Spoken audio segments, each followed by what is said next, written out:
Conceptual पाठशाला में सबका स्वागत है। अच्छा, सोचिए कि हमारे देश के लिए एक नैतिक गाइड बुक हो, एक ऐसी किताब जो हमारे नेताओं को बताए कि हमें कैसा समाज बनाना है। मजे की बात यह है कि ऐसी गाइड बुक सच में मौजूद है और वो कहीं और नहीं, हमारे संविधान में ही है। तो आज हम राज्य के नीति निदेशक तत्व यानी डीपीएसपी को समझने जा रहे हैं। ये असल में वो कंपास है जो भारत को रास्ता दिखाता है। और हाँ, इस पूरी चर्चा का पीडीएफ अगर किसी को चाहिए तो वो हमारे टेलीग्राम चैनल से जुड़कर इसे प्राप्त कर सकते हैं। लिंक आपको डिस्क्रिप्शन में मिल जाएगा। तो आज हम क्या क्या देखने वाले हैं? सबसे पहले हम इन सिद्धांतों की बुनियाद को समझेंगे, फिर इनकी सोच को 3 हिस्सों में तोड़कर देखेंगे: समाजवादी, गांधीवादी और उदार बौद्धिक। और आखिर में हम ये जानने की कोशिश करेंगे कि आज़ादी के इतने सालों बाद भी ये सिद्धांत इतने जरूरी क्यों हैं। तो चलिए शुरू करते हैं। तो सवाल उठता है कि आखिर ये नीति निदेशक तत्व हैं क्या? इसे ऐसे समझिए जैसे ये वो इंस्ट्रक्शंस मैनुअल है जो हमारे संविधान बनाने वालों ने आने वाली सरकारों के लिए छोड़ा था। ये संविधान के पार्ट 4 में आर्टिकल 36 से लेकर 51 तक दिए गए हैं और ये वो बड़े बड़े लक्ष्य तय करते हैं जिन्हें हासिल करने की कोशिश इस देश को हमेशा करते रहनी है। इन सभी सिद्धांतों का जो सबसे बड़ा मकसद है वो है भारत को एक कल्याणकारी राज्य यानी एक वेलफेयर स्टेट बनाना। पर इसका मतलब क्या होता है? इसका मतलब है एक ऐसा देश जिसका काम सिर्फ कानून व्यवस्था बनाए रखना नहीं है, बल्कि ये एक ऐसा देश है जो अपने हर नागरिक के लिए सामाजिक, आर्थिक और राजनीतिक न्याय पक्का करने के लिए एक्टिवली काम करता है। मतलब एक ऐसे समाज का सपना जहां लोगों का कल्याण ही सरकार की सबसे बड़ी प्राथमिकता हो। अब यहाँ बात थोड़ी दिलचस्प हो जाती है। देखिए, जो हमारे मौलिक अधिकार हैं यानी फंडामेंटल राइट्स, अगर वो हमें न मिले तो हम अदालत जा सकते हैं, लेकिन निदेशक तत्वों के लिए ऐसा नहीं किया जा सकता। मतलब सरकार पर इन्हें लागू न करने के लिए कोई मुकदमा नहीं कर सकता। तो क्या ये सिर्फ अच्छे सुझाव है? जी नहीं, बिल्कुल नहीं। आर्टिकल 37 साफ कहता है कि भले ही यह अदालत में लागू ना हो, पर ये देश के शासन के लिए मौलिक हैं, फंडामेंटल हैं। ये राज्य के लिए एक नैतिक जिम्मेदारी की तरह है। चलिए अब इन सिद्धांतों को थोड़ा और करीब से देखते हैं। शुरुआत करते हैं पहली कैटेगरी से, समाजवादी सिद्धांत। ये सिद्धांत आप कह सकते हैं कि सामाजिक और आर्थिक न्याय के हमारे संवैधानिक विजन का दिल हैं। इनका सीधा सा मकसद है अमीर और गरीब के बीच की खाई को कम करना और एक बराबरी वाला समाज बनाना। जरा इन सिद्धांतों का दायरा देखिए। आर्टिकल 39 कहता है कि देश का पैसा कुछ ही हाथों में इकट्ठा होकर ना रह जाए। आर्टिकल 39A ये पक्का करता है कि गरीबी किसी के न्याय के रास्ते में ना आए और गरीबों को मुफ्त कानूनी मदद मिले। फिर आर्टिकल 41 और 42 जैसे सिद्धांत काम करने की जगहों पर इंसानियत और सम्मान की बात करते हैं, काम के अधिकार की, शिक्षा की और यहाँ तक कि मैटरनिटी रिलीफ की भी बात करते हैं। ये सब मिलकर एक न्यायपूर्ण समाज की तस्वीर बनाते हैं। और इसी आर्टिकल 39 के अंदर एक ऐसी बात लिखी है जो अपने समय में एक बहुत बड़ी क्रांतिकारी बात थी।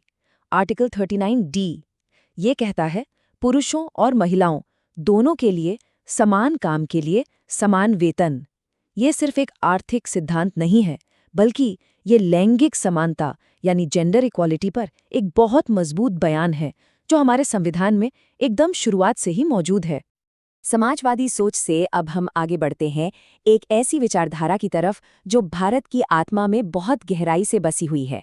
ये है गांधीवादी सिद्धांत। ये महात्मा गांधी के उस दर्शन को दर्शाते हैं जो जमीनी स्तर पर यानी गांव और स्वशासन पर टिका हुआ था। इन सिद्धांतों के केंद्र में है गांव। आर्टिकल 40 ग्राम पंचायतों को बनाने की बात करता है ताकि लोग अपना शासन खुद चला सकें। आर्टिकल 43 कुटीर उद्योगों को बढ़ावा देकर गांव की अर्थव्यवस्था को मजबूत करने की बात करता है। साथ ही आर्टिकल 46 में समाज के कमजोर वर्गों की रक्षा पर जोर दिया गया है और आर्टिकल 48 में हमें सांस्कृतिक मूल्यों की भी झलक दिखती है।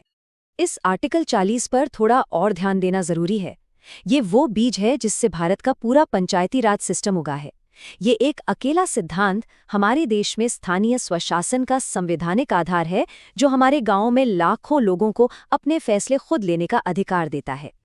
और अब आते हैं हमारी तीसरी और आखिरी कैटेगरी पर, उदार बौद्धिक सिद्धांत। ये सिद्धांत भविष्य की तरफ देखते हैं। ये एक आधुनिक तर्कसंगत और दूर की सोचने वाले राज्य की नींव रखते हैं। यहाँ हमें एक मॉडर्न नेशन का ब्लूप्रिंट दिखता है। आर्टिकल 44 एक समान नागरिक संहिता की बात करता है, जो आज भी एक बड़ी बहस का मुद्दा है। आर्टिकल 48A, जो अपने समय से बहुत आगे की सोच थी, हमें पर्यावरण की रक्षा करने को कहता है। आर्टिकल 50 सरकार के 2 जरूरी अंगों, न्यायपालिका और कार्यपालिका को अलग रखने का सिद्धांत देता है। और आर्टिकल 51 दुनिया में शांति और सुरक्षा को बढ़ावा देने की हमारी सोच को दिखाता है। इन सब में से आर्टिकल 44 यानी यूनिफॉर्म सिविल कोड शायद वो है जिस पर सबसे ज्यादा चर्चा होती है। इसका आइडिया सुनने में सरल है, लेकिन है बहुत जटिल। देश के सभी नागरिकों के लिए, चाहे उनका धर्म कोई भी हो, पर्सनल मामलों जैसे शादी, तलाक और विरासत के लिए कानूनों का एक ही सेट हो। ये कानूनी एकता का एक ऐसा विजन है जो आज भी एक बड़ी राष्ट्रीय बहस का केंद्र है।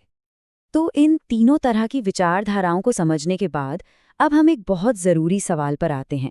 सवाल ये है कि क्या आज के ज़माने में इन सिद्धांतों का कोई मतलब है? इतनी तेज़ी से बदलती दुनिया में हमें 70 साल पहले लिखे गए इन दिशा निर्देशों पर ध्यान क्यों देना चाहिए?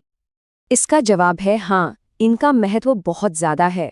ये हमारे कानून बनाने वालों के लिए एक नैतिक कंपास की तरह काम करते हैं।